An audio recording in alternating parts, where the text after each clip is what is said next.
Hindi, diretsuhin na natin itong si Ma'am Shestrilon. Alam ko naman itong mga dilawan, pinklawan na to, hirap nilang tanggapin. Ha? Yung tipong, yung ideya lang ha, na magpipresidente si VP Sara sa 2028, kulang na lang magwala itong mga dilawan at pinklawan na to. Tanggapin nyo na kasi.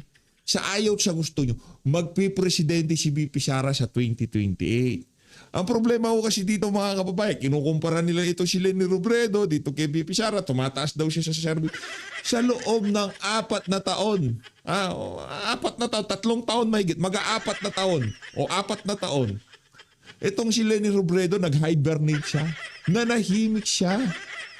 Si VP Sara sa loob ng 4 na taon, hindi, para ano lang naman, para lang maintindihan ng mga dilawan at pinklawan na to. Kung gaano katindi itong si Vice President Sara Duterte. Habang itong si Leni, pinagbubunhi yung pagtatayo ng mga fast food dyan sa Naga, si VP Sara sa loob ng 4 na taon, walang humpay ang pagbira sa kanya. Tapos number 1 pa rin siya sa survey. Ano yung tipong nyo? Isipin nyo. Hayaan nyo muna. Matulog kayo mamayang gabi. At ika nga magnilay-nilay kayo, isipin nyo kung paano nangyari. Sa loob ng 4 na taon, tinitira si VP Sara habang si Leni Robredo nananahimik siya Naga, nagdiriwang sa pagtatayo ng KFC doon. Si VP Sara walang humpay ang pagbira sa kanya. Pero number 1 pa rin siya sa survey. Walang bumanat kay Leni, walang nanira kay Leni, mayat maya ang picture taking niya pa kay Marcos Jr. Pero ang isa talagang sobrang hika nga nagdamdam ako noong nakita ko yung numero nitong si Risa Hontivero sa survey. Sa kasamaang palad ho, isinuot na niya lahat ng magagandang damit. Ika nga, umaura siya, yung antipara niya, talagang lahat na ginawa niya. Negative. 0.01 ho ang kanyang pinakahuling Pulse Asia survey. Pero bago ang lahat ng yan, isa like at sa subscribe. Masaya na ho tayo dyan sa mga gusto sumali sa ating community. Yung join button, nandyan lang ho sa baba. Mamaya na ho natin pag-usapan yung interview na yan itong si Ma'am Shestrilon. Unahin na ho muna natin ang mga punto de vista nitong si Prof. Malutikia dyan sa nangyaring rally sa Liwasang Bonifacio. Para ika nga talagang magkaalaman na, di ba? Sa tingin natin, matatapos ba administrasyon? Hindi natin alam. Pero ang akin dito, nahihirapan na siyang ng Pilipino. Una sa lahat na pinakauna natin dapat gawin dito sa bansa na to, iuwi si Tatay Digong sa Pilipinas. Pangalawa ay magpresidente si Vice President Sara Duterte. Ito sa 2028 yan, may masobrahan ng singhot itong si Marcos Jr. Di natin alam. Misteryoso ang tadhana. Hindi natin alam kung ano mangyayari sa mga susunod na panahon.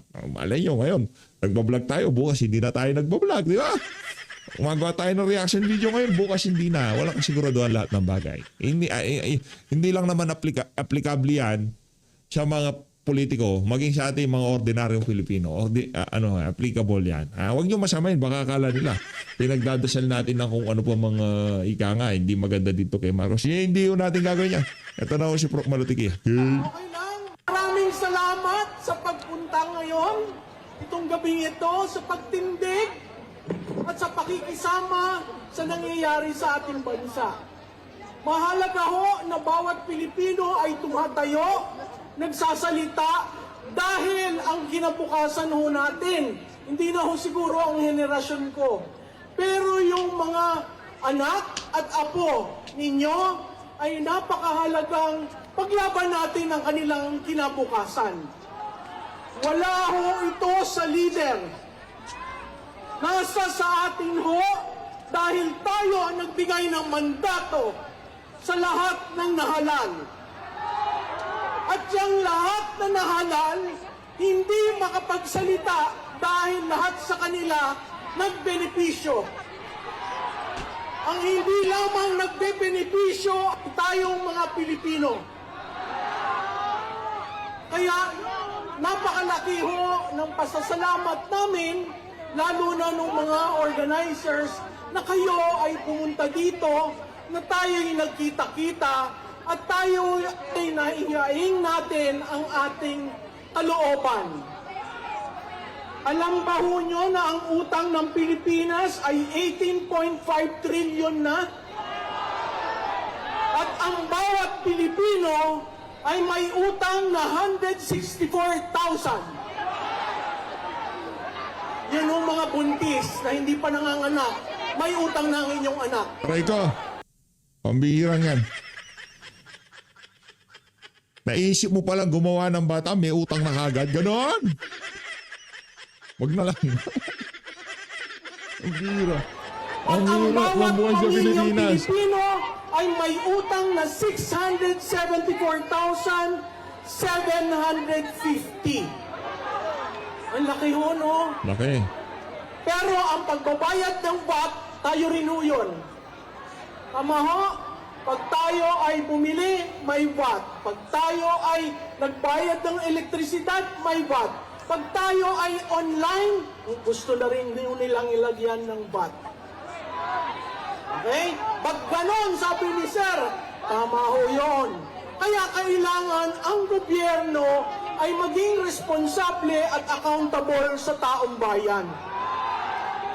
Ngayon, sana ho, pagdating sa 2028, maghalal tayo ng bagong muka. Yung kayang ipaglaban tayo, yung hindi magnanakaw, at hindi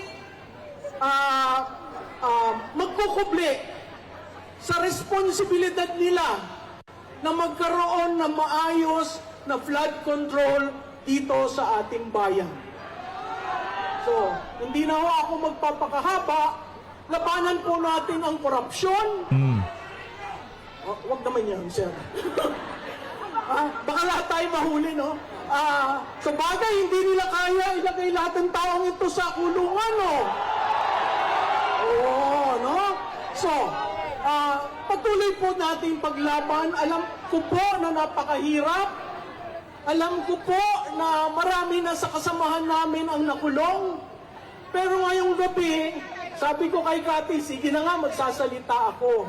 Ayoko umakyat sa entablado dahil hindi naman ho ako politika at hindi naman ako tumatakbo. Pero kung ang rason sa pag-akyat ko sa entablado ay dahil sa pagmamahal ng ating bansa, aakyat po ako. Dahil yan na rin po ang sinusukli ko sa inyong pagpunta dito, sa inyong pagtayo, at sa inyong pagbigkas ng unang yung gustong sabihin sa ating gobyerno. Wag ho muna sugod, no? Sa July 27 ho, magkakaroon ng State of the Nation Address. Nako, yan na yan. Yan sinasabi ko. Ha?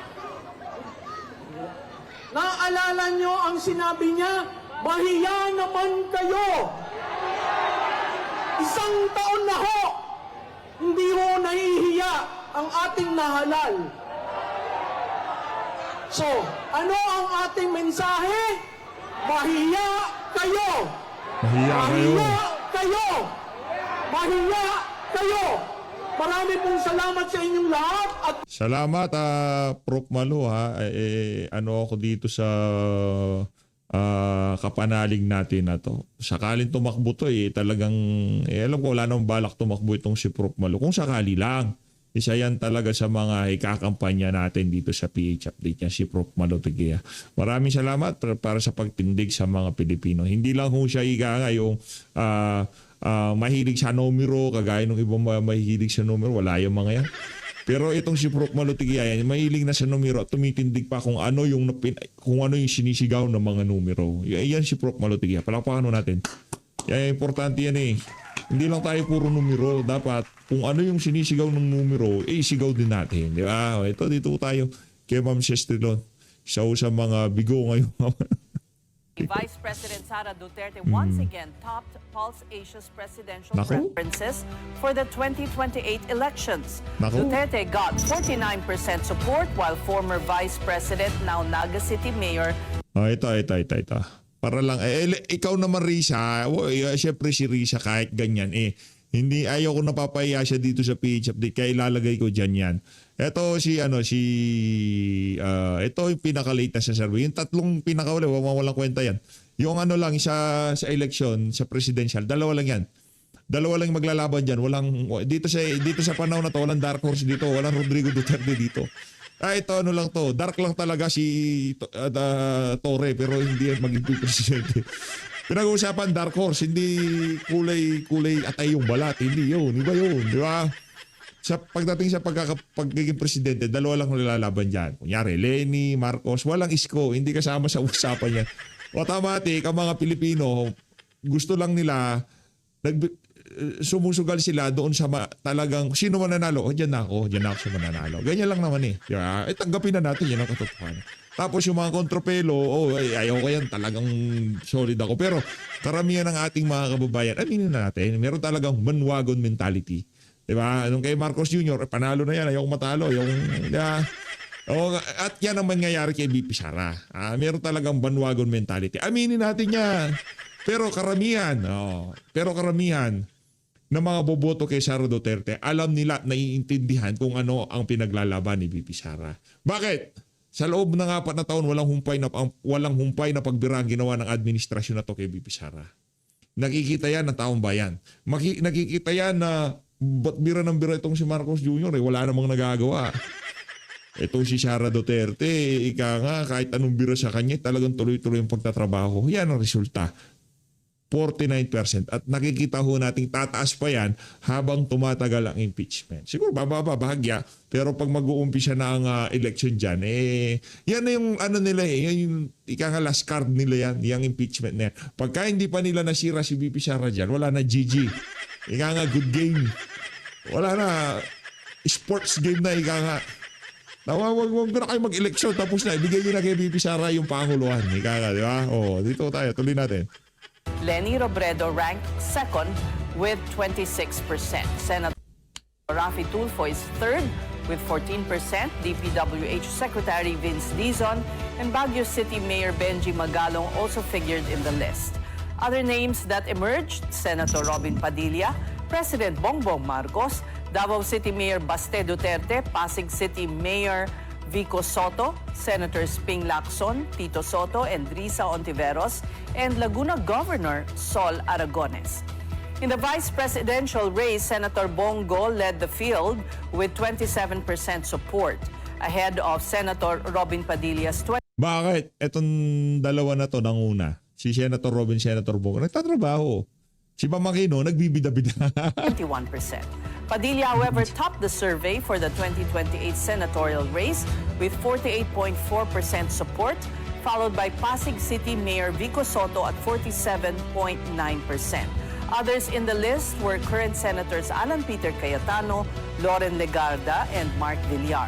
Some Senate alumni, Manny Pacquiao, Nancy Binay, and Sani Angara, as well as columnist Ben Tulfo, Senators Jinggoy Estrada and Chis Escudero, and also TV host Willie Revillame, Mike Defensor, Mar Rojas, newly appointed Cabinet Secretary Benher Abalos, and Mark Lapid. Yang si Sen Mike, automatic na yan, magsisenador yan sa 2028. Wala na makakapigil yan kay Mike Defensor.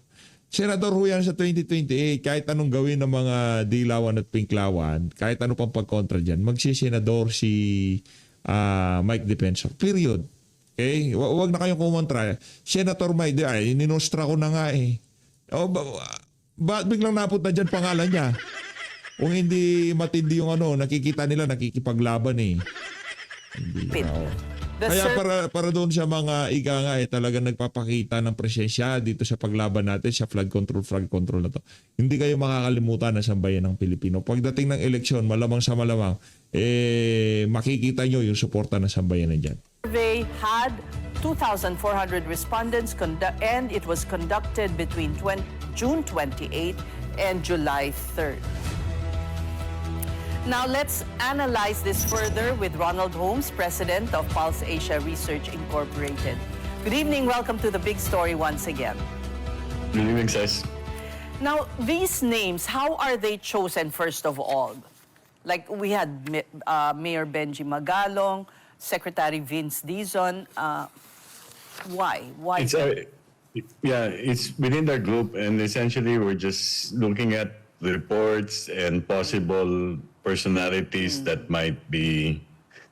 Actually, some of them have been mentioned as potential candidates by specific groups. Some of them we listed with the belief that if the administration were to field a candidate. The one of the leading or the more prominent members of the cabinet might be the one. So this is all essentially, well, partly it's based on reports, partly it's speculative also, but it's a good way of actually testing the level of support for a full range of personalities covering all the political camps. All right. Now, when you conducted this survey, the House Committee on Justice had already concluded its hearings, and the Senate was already in the getting ready to hold its trial, convert itself into an impeachment court. So these developments had no impact at all on the ratings of VP Sara. Essentially, the ratings, despite an increase in the long list, in the list that we had 6 names, remain constant. Even if you look at the approval and trust ratings of the Vice President, they're almost the same as what we had in March. Aray ko. In the long list, there's an increase, I think, of about 6 points. But that may not necessarily mean that it's just simply the lack of an impact of the impeachment. It may also mean that among the persons that are listed there, 2 of the 6 personalities listed there, Mayor Lenny and Senator Rafi Tulfo, had repeatedly mentioned that they would not be running for the 2028 presidential elections. And that might have led towards some of their earlier supporters expressing interest or preference for other individuals, not necessarily those in the list, those that were volunteered and we reported out as unaided. So Ron, parang wala kasi siyang kalaban. Parang ganon. Tama ba yun? Siya pa lang ang deklarado eh. In that sense, I mean, it's similar to what we had in 2008. I think when we had pre-election surveys for the 2014, when we had pre-election surveys for the 2016 elections. At that time, I think the first one that we conducted, then Vice President Judge Omar Binay was at like more than 40%, I think 41%. Trailing behind him was Grace Poe, I think at 14%. So the distance was not huge, not that large. That was largely because it was widely perceived, although he had not declared then, that he was really going to run for president. So it's almost in the same situation that we have right now. Okay. So, or can we say na parang nothing sticks with the Duterte name? They can behave badly, supposedly, or, you know. Makabadly naman to. So. Hindi ba pwede frustrated lang sila sa nangyayari sa Pilipinas? Kaya sila nakakapagsalita ng ganun? Behave badly, pambihira. Palakpakan mo na natin si Ma'am Shes.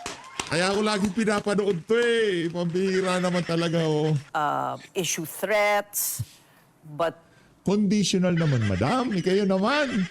Na-interview mo na't lahat-lahat si Atty. Panelo. Behave badly. Issue threats pa. Oh, talaga naman. Gusto pa rin sila ng botante. Pwede, Well, can you say that? Yeah. I mean, you can say that there's this particular identity and Dilawan brand that the dilawan, Duterte no? name exudes. It's a political brand that is associated with supposedly discipline, purportedly what's this, decisiveness, Discipline? and of course, I mean supposedly discipline. Ayaw na rin. Supposedly nga eh. Discipline. Sila tunay na kamay na bakal. Eh si Ping Lacson yung pinagmamalaki niya dati. Hindi kamay na bakal yun. Kamay na maleta yun. Hindi, siya ka ba nagbubuhat ng maleta? Di ba siya kamay? Oh. Kamay na maleta, pinagbubuhat ng maleta, kamay. Kaya talaga, oh. Allegedly decisive. Para dito sa huling interview mo na yan kay Ma'am Shesh. Dito sa Pulse Asia Manager. And action, or resolute action. But of course, that's the brand. That's how they project themselves to be. And the other thing that they have played up fairly consistently over the past few years is that they are being persecuted by the current administration. So in that sense, their narrative is resonating, especially for certain areas that are considered their bases. And because of the substantive support in those areas, that's the reason why they're leading, why Sara Duterte is leading in the pre-election preference for the forthcoming 2028 presidential election. Or could this preference also be a vote against, the government, the administration? Because, the economy doesn't look too good. Many people are suffering from high prices, high inflation, and the VP has very high numbers in Class E, right? Yeah. Well, it's partly that, and I would say that it's in combination with the initial narrative of the Dutertes that they're being persecuted. Because Ba't tayo nyo ba kasing tanggapin na mahal ng taong bayan itong mga Duterte? Okay yan yung naratibo na dahil ba pangit ang ekonomiya kaya galit ng mga tao sa administrasyon kaya umaalagwa si Sara Duterte. Okay lang sana ganun yung okay yung ganung naratibo kung mula sa baba tataas si Sara. Ganun yun di ba? Magkaaway itong dalawa. Mataas si Marcos Jr. Mataas siya, di ba? Mataas, mababa si Sara. Bumababa itong si Marcos Jr., tumataas si Sara. Bumababa itong manok ng administrasyon sa presidential election sa 2020, tumataas si Sara. Ganon yon. Disgusto sa kasalukuyang administrasyon. Ganon yung, hindi naman ako eksperto kagaya nitong si Sara. Ito payak lang naman na pag-intindi ko sa mga numero, di ba? Kasi kung 100 yan, kung ganon lang karami butante, hindi mo pwedeng paramihin dyan. Di ba? Aalis kay Marcos, pupunta kay Sara. Problema ganito ang senaryo natin. Ma'am Ses, pareha silang mataas. Si Marcos Jr. bumaba. Ngayon, itong si Sara, na-maintain niya yung kanyang level. Ganun pa rin, bumaba ng bahagya, pero ganun pa rin naglalaro. Bumaba si Marcos, pumunta kay Leni Robredo. Doon, yun ang dahilan kung bakit tumataas si Leni. Yung mga Talyanista, Ensaymada, Dilawan, Pinklawan, nag-all out sila kay Leni ngayong mga panahon na to. Pero kami, yung mga talagang taga-suporta ni PRRD, solid Duterte. Di ba? Hindi yan mababago. Kahit anong kabalbalang sabihin mo, Ma'am Ses. other thing is that who is persecuting them? They're saying that the persecution comes from administration that they believe to be, and this I can't recall the exact words of the vice president, that we basically were left with only one vice president, implying that the president is not supposedly doing his work.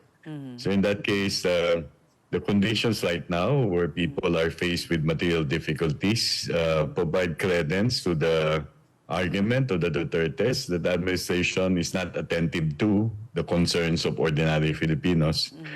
And that doesn't help the administration any, and it definitely lends, as I said, support for the allegation and the assertion of the Duterte camp that the administration is not performing or that the president is incompetent for that matter. So does that mean that the findings of the impeachment court, should it convict, would be discounted as political persecution? Could that be possible? Well, let's see, because eventually the decision will be resting in the Senate, and you need 2/3 of the members of the Senate, and if they decide to convict the vice president and decide subsequently also to bar her from holding any public office, so that ends her political career essentially. But that doesn't mean the end of the Dutertes, because I'm pretty sure that they have someone that they would put. Napakamot si Ma'am Arico. Ano ba naman tong ini-interview ko na to? At naiintindihan ng Pulse Asia, yung mga solid taga-suporta ng Duterte, na kung sakaling ma-impeach si Sara, kung sino man i-endorse niya, yun ang isusuportahan namin, yun ang i-all out namin. Diba? Ganun yun. Naiintindihan ng Pulse Asia yun. Put up against to replace Aray mo. the current vice president as potential candidate in the 2028 elections. Now let's go to ex-VP and now Naga City Mayor Leni Robredo. Are you seeing that this is hanggang dyan na lang ang opposition votes? Is this a ceiling na lang ba? Teka lang, madam, pagka sinabing opposition vote, kami yun. Si Leni Robredo, ka-picture taking niya si Marcos Jr. Ganyang klaseng panluloko ang pinapalaganap ng mainstream media. Hindi opposition si Leni, anak ng tokwa. Magbubuhos daw ng sandamukal na investment sa naga ang administrasyon. Paano siya naging opposition? Siya. Yan ang ayoko eh. Di ba? Wala na nga pinag-aralan ng mga Pilipino. Hindi na nga ganoon kataas ang pinag-aralan. Niluloko pa nito mga... Doon lang tayo, black and white lang tayo. Pagka totoo sabihin natin, pagka black sabihin natin black. Pagka black sabihin natin white, para tayo mga siraulo. Anong oposisyon? Si Leni oposisyon. Siya nga mamanukin ng administrasyon sa 2020. Yoko na. Yung 20, is it 26? Amses naman. 26%. 26. Well, it's 26 bira naman. says, but it's 26 Ma'am Ses naman ha, last na yung mga kabalbalan mo. Last na please. of a person who had categorically said that she would not be running for election. So in that sense, it's not so much of a ceiling. It is an indication of a support base that might dwindle if she continues to say that she will not be running and eventually doesn't run, or that might increase if she suddenly changes her mind. Because if you subsequently declare, that means that it's the people might reflect on their own choices, and eventually her group would definitely organize in order to mobilize support. So I wouldn't look at it as a ceiling because the number is quite considerable. 1 out of 4 Filipinos expressing support for someone who said she's not interested to go back to a national position. So that, on the contrary, that might egg others to continue to press her, even if she has said no. Yeah, well, I'm pretty sure that people who are convinced that she would be the more viable candidate would urge her. But, you know, one of the things that we've seen in the past is that I think it's very important for groups that are ideologically aligned, that means for the liberal progressive opposition, to start their work right now, regardless of who the candidates is, and unite around that particular candidate, whether it's the former vice president, whether it's any one of their current senators, or any other person that they believe can definitely represent the liberal and progressive opposition. Right. Well, Senator Risa Hontiveros has Nako, yun ang already... sinasabi ko. Yan ang nga ba sinasabi ko. Pinasok na nitong si Ma'am Ses, itong si Sen Risa. somehow declared and indicated her willingness. Why is she not among the top choices? Aray ko. Well, let me clarify. Yun yung pinakamasakit na tanong sa lahat, no? Ibinibida mo na yung bagay, ibinabalandra mo na katawan mo, di ba? Ibinabalandra mo na ayaw ka pa din ng taong bayan. Yan ang problema kay Risa Hontiveros. There is a specific set that we have where it's a one-on-one race between Sara Duterte and Senator Risa Hontiveros. And in that particular set, she draws about 1 out of 5 votes. No, you have Sara Duterte leading with about 3 out of 5 votes. But this is a point where, you know, Senator Risa has yet to really go out and proclaim what she would wish to focus on if indeed she would run for president. So that it's not 1 out necessary. of 5 is a good number. It's pretty good. I mean, if you're looking at all other presidential elections in the past, when we did polling for the 2016 election, we had Rodrigo Duterte at the starting point. The first poll that we did, he was, what, 12, 15? So double digit, but also low double digit. 20 is definitely a higher double digit. And he was up against other candidates, Noyne Aquino, Manny Villar, Ella Estrada. I mean, no. He was up against Binay and Grace Poe. Grace po, Mar Rojas. Yeah, I mixed up my elections. But double digit, and he did not decline. His preference did not decline. People were saying that he was not in contention from the outset. What our survey shows that he had double digit preferences, and eventually, slowly, incrementally move up to end up with about 39% of the popular vote, if I'm not mistaken.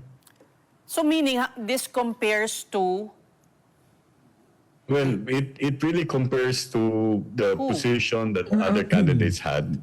Si Ses Drilon talaga, hindi ko pa malaman. Ano bang ginawa sa inyo ni PR? Ba't itong mga taga-mainstream media na to? Ano bang ginawa sa inyo ni Tatay Digong? Nakinabang din naman kayo dun sa matahimik na pamayanado mga panahon na yun. Ba't galit na Ego lang yan, ego. Pero alam naman nila na talagang nagbenepisyo sila doon sa pagiging presidente nitong si dating Pangulo Rodrigo. Alam nila yan, alam nila yan. Of course, I don't know whether we should expect a one-on-one between Sara Duterte and another candidate from the Liberal Progressive Opposition. Ako gusto ko tumakbo si Lenny, di ba? Para hindi ka pa nadala o isahin ka pa namin. Langya ka, hindi ka pa nadala ha? Hindi, baka hindi pa siya nadala noong 2022 di ba? Bibigyan pa natin ng isa. Makakapanood ulit tayo ng panibagong Len serye. Budburan nyo na ng asin yung anak ni Gary Valenciano. Ganyan yun. Budburan nyo na ng asin. Sabihin nyo sa kanya mag-ensayo na siya. But If it okay, ends let's up- go into that scenario. Sorry to interrupt your train of thought, but if we're going to a one-on-one battle, so to speak, what would be the outcome?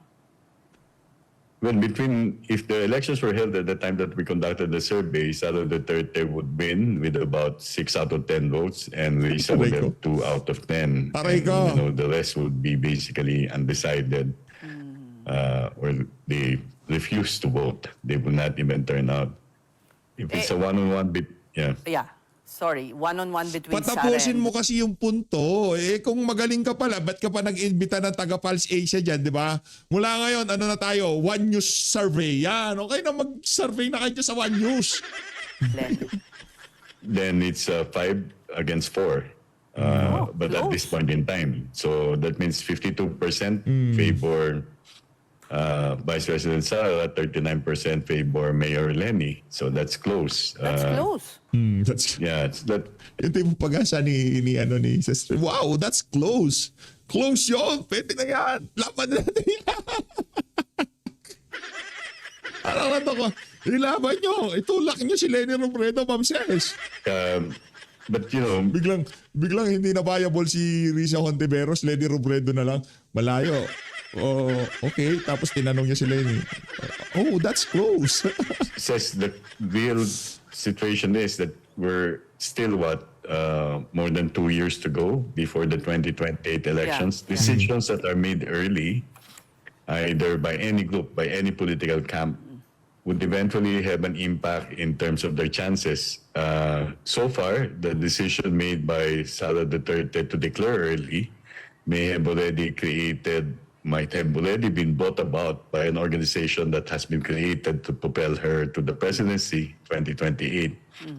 And anyone who would contest that would definitely have to prepare now, whether it's Mayor Lenny, whether it's Senator Risa, whether it's someone else, whether it's someone from the administration, or any other independent candidate. And going back to Risa Hontiveros, if she prepares that one can be converted quickly. It definitely can, because what we see in the numbers here would be that she's polling well in the National Capital Region. She's not doing that badly in the rest of Luzon, which constitutes almost half of the voting population. She gets about 1 out of 4 votes in the Visayas. It's really Mindanao that has been the main base that has consistently led towards the current vice president leading in re-election preference surveys. When will you come out, or when is it time to get a reading of what the people think of the impeachment trial? Excited na tong si Excited na tong si Ses Drilon. Kung yung impeachment ba may epekto sa mga survey result na itong si VP Sara. Talaga naman, titingnan na nila kung gumagana ba ang paninira kay VP Sara. Mga kababayan yung mga taga Mindanao, alam naman nila. Yung mga survey na ipinapakita ko sa inyo, sabi, propaganda ang impeachment ni Sara. Naiintindihan ng taong bayan. Ngayon, pagka ang pinakaunang survey, 3 survey, di lang tayo nagre-rely sa isa kasi sabi ni Prof. Malutiquia, itong proof natin. Ito si Prof. Malutiquia, isang survey linabas na bumaba si Sara Duterte sa mga susunod na survey. Pwedeng merong epekto yung sinasabi nila, yung impeachment. Okay, isang survey, sinabi ganon. Pero kung dalawa, 3, 4, yung pangalawa, pangatlo, pang-4 na survey firm, iba yung binabalita. Ibig sabihin, bayad dito. Pero pagka itong 3 na to, kasi hindi pwedeng magkopyahan, mine your own paper, di ba? Hindi pwedeng gayahan yan, di ba? Meron silang kanya-kanyang metodolohiya, di ba? Metodolohiya o kung ano ba yan. May technique silang ginagamit. Meron silang mahika o mga numero. Pinagmamat-mat nila yan, di ba? Hindi walang kopyahan. Ngayon, pagka itong 4 na to, sinabi, nakaka-apekto yung impeachment trial sa numero ni Sara. Yun, maniniwala tayo. Pero pagka isa lang, hindi. Ngayon, pagka ito, walang naging epekto ang impeachment trial laban sa mga numero ni VP Sara, itigil na natin yan. Kung ang target nyo, si VP Sara, mapababa ang mga numero nyo sa mga survey na maglalabasan, ibig sabihin, hindi kayo nagtatagumpay. Nagsasayang lang tayo ng 25 million kada araw. Tama ba ako, Prof. Malo? Di ba? Yan ang prof ko yan eh. Di ba? Hindi ko naman ang tagal ko na yung pinakikinggan pagka hanggang ngayong mga panahon na to. Wala pa akong alam, baka wala na. Diba? Pero ngayon sa tingin ko kung estudyante ako nitong si Prof. Malo, ako dyan? 3 ako dyan. At least pasado, diba? 3 ako dyan. 75, ika nga. Yan, naiintindihan nyo 75 ako kay Prof. Malutiquia. Diba, Prof? Importante, pasado. Ika nga na tatay. Okay na yung 75, okay. Sabi nyo naman yan. 75, okay na yan. Pag nakagraduate ka, okay na yan. Si Prof. Malo yung teacher ko dyan. Professor ko yan eh. When as soon as the trial has started, you and I says, I don't know about you, but I have been glued to either my earbuds or Exactly. We lose how many hours a day glued? But I have to work, so that's sometimes I just listen and I mute if I cannot work. But there's nothing much that can be said to be that appealing, or at many times it has been boring. But it will really depend on how it moves. No? I don't know whether it will be even completed before we conduct the next survey, which would be August when? or September. But you will include. Will you have a separate survey on the ongoings at the impeachment trial, or? We do have our quarterly survey. This is what we've done. We'll have another quarterly survey. And since the trial has begun, that will be the time that we can really measure how the trial, how allegations that are surfaced in the trial, whether the evidences are found to be truthful, whether those evidences they believe would be sufficient for either conviction or acquittal. The last point, I think, is going to be pretty difficult because, the appreciation of the public of what is presented in the court would definitely be less than that which would be seen by those in the court, the prosecution, defense, and the senators. So we will need to craft questions that allow us to really get a sense of the public's stance relative to whether the allegations are truthful, believable, and so therefore what the actions that the Senate should take, the Senate as an impeachment court should take. Yeah, that would be very interesting. So August to September, ang tagal pa. But baka parang impeachment trial din yan. Yeah, baka nga matapos sa impeachment trial kasi mukhang buryo na yung ibang tao doon. We thank you for your time. Pulse Asia. You're welcome, Ma'am Shesh. Ayun na nga, dito na natatapusin ang ating reaction video. Maraming salamat sa pagsuporta sa PH Update. Mag-ingat ho kayo lahat. Ngayong gabi, Ma'am Shesh, matulog ho kayo na mahimbing. Diba? Para, yung tipong unti-unti nyo nang tanggapin na magpipresidente si Sara Duterte sa 2028. Ang tanong, sige, impeachment kayo na impeachment. May numero ba? May numero ba? Nailatag na natin lahat ng pwedeng ikasira ni VP Sara. Merong prosecution, Senator, merong defense, Senator. Huwag na tayo maglokohan. Wala pa rin silang numero. Anong gusto nyo? Cornerin yung mga kaalyadong senador ni Sara Duterte para ika nga bumoto ng yes sa impeachment. Kalokohan. Kalokohan ho yan, mga kababayan. Dito na ho natatapusin to. Maraming salamat sa pagsuporta sa PH Update. Mag-ingat ho kayo lahat. Mahal natin ang Pilipinas. Mahal natin si Ma'am Ses.